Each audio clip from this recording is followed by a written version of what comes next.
Brought him out.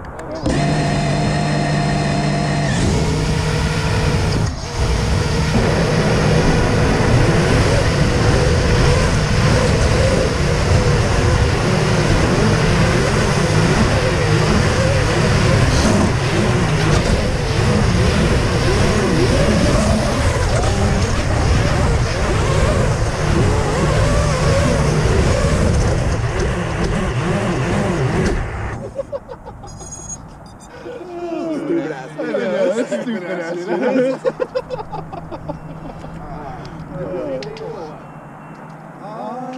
I like the extended run. I like the flip against this, man. Try some more flips. Nick's gotta call out next time he does that. Because like sometimes I'm like low.